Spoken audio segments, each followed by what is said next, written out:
ಕನ್ನಡ ವ್ಯಾಕರಣ, ಕನ್ನಡ ವರ್ಣಮಾಲೆಗಳ ವಿಂಗಡಣೆ. ಹಿಂದಿನ ವಿಡಿಯೋದಲ್ಲಿ ಸ್ವರಗಳು ಅಂದ್ರೇನು, ಸ್ವರಗಳ ವಿಧಗಳು ಯಾವ್ಯಾವುದು ಅಂತ ತಿಳ್ಕೊಂಡಿದ್ವಿ. ಈಗ ಕನ್ನಡ ವರ್ಣಮಾಲೆಯ ಎರಡನೇ ವಿಧವಾದಂತಹ ವ್ಯಂಜನಗಳ ಬಗ್ಗೆ ತಿಳ್ಕೊಳ್ಳೋಣ. ವ್ಯಂಜನಗಳು ಅಂತಂದ್ರೆ ಸ್ವರಗಳ ಸಹಾಯದಿಂದ ಉಚ್ಚರಿಸಲ್ಪಡುವ ಅಕ್ಷರಗಳನ್ನು ವ್ಯಂಜನಗಳು ಅಂತ ಕರಿತೀವಿ. ಅಂದ್ರೆ ಪೂರ್ಣ ಪ್ರಮಾಣದಲ್ಲಿ ಉಚ್ಚಾರ ಮಾಡಬೇಕು ಅಂದ್ರೆ ಇದಕ್ಕೆ ಸ್ವರಗಳ ಸಹಾಯ ಬೇಕೇ ಬೇಕು. ಅಂದ್ರೆ ಉದಾಹರಣೆಗೆ ಕ ಪ್ಲಸ್ ಆ ಕ, ಕು ಪ್ಲಸ್ ಆ ಕಾ, ಕು ಪ್ಲಸ್ ಈ ಕಿ. ಹೀಗೆ ಸ್ವರಗಳ ಸಹಾಯದಿಂದ ಉಚ್ಚಾರ ಮಾಡೋದ್ರಿಂದ ಇವುಗಳನ್ನ ವ್ಯಂಜನಗಳು ಅಂತ ಕರಿತೀವಿ. ಕ ಇಂದ ಳವರೆಗೆ 34 ವ್ಯಂಜನಗಳಿದ್ದಾವೆ. ವ್ಯಂಜನಗಳನ್ನ ಮತ್ತೆ ಎರಡು ವಿಧಗಳನ್ನಾಗಿ ವಿಂಗಡಿಸಲಾಗಿದೆ. ಒಂದು ವರ್ಗೀಯ ವ್ಯಂಜನಗಳು, ಎರಡು ಅವರ್ಗೀಯ ವ್ಯಂಜನಗಳು. ವರ್ಗಗಳನ್ನಾಗಿ ವಿಂಗಡಿಸಲ್ಪಡುವ ವ್ಯಂಜನಗಳನ್ನ ವರ್ಗೀಯ ವ್ಯಂಜನಗಳು ಅಂತ ಕರಿತೀವಿ. ಕ ಇಂದ ಮಾವರೆಗೆ 5 ವರ್ಗಗಳನ್ನಾಗಿ ವಿಂಗಡಿಸಲಾಗಿದೆ.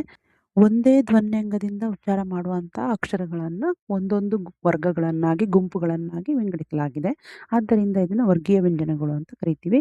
ಕ ಇಂದ ಮಾವರೆಗಿನ 25 ಅಕ್ಷರಗಳೇ ವರ್ಗೀಯ ವ್ಯಂಜನಗಳು. ವರ್ಗೀಯ ವ್ಯಂಜನಗಳಲ್ಲಿ 3 ವಿಧಗಳಿವೆ. ಅಲ್ಪ ಪ್ರಾಣ, ಮಹಾಪ್ರಾಣ, ಅನುನಾಸಿಕ. ಪ್ರಾಣ ಅಂದ್ರೆ ಉಸಿರು ಅಂತ ಅರ್ಥ. ಅಲ್ಪ ಪ್ರಾಣ ಅಂದ್ರೆ ಕಡಿಮೆ ಉಸಿರು. ಮಹಾಪ್ರಾಣ ಅಂದ್ರೆ ಹೆಚ್ಚು ಉಸಿರು. ಕಡಿಮೆ ಉಸಿರಿನಿಂದ ಉಚ್ಚರಿಸಲ್ಪಡುವ ಅಕ್ಷರಗಳು ಅಲ್ಪ ಪ್ರಾಣಗಳಾದ್ರೆ, ಹೆಚ್ಚು ಉಸಿರಿನಿಂದ ಉಚ್ಚರಿಸುವ ಅಕ್ಷರಗಳೇ ಮಹಾಪ್ರಾಣಗಳು. ಅಲ್ಪ ಪ್ರಾಣಗಳು ಯಾವ್ಯಾವಪ್ಪ ಅಂದ್ರೆ ಕ, ಚ, ಟ, ತ, ಪ. ಹೀಗೆ ವರ್ಗದ ಪ್ರಥಮ ಮತ್ತು ಮೂರನೇ ಅಕ್ಷರಗಳಿದೇನಿದಾವೋ ಅವೆಲ್ಲವೂ ಅಲ್ಪ ಪ್ರಾಣಗಳು. ಅದೇ ರೀತಿ ಮಹಾಪ್ರಾಣಗಳು ಖ, ಚ, ಠ, ಥ, ಪ. ಇವು ವರ್ಗದ 2ನೇ ಮತ್ತು 4ನೇ ಅಕ್ಷರಗಳು ಏನಿದಾವೋ ಅವೆಲ್ಲವೂ ಕೂಡ ಮಹಾಪ್ರಾಣಗಳು.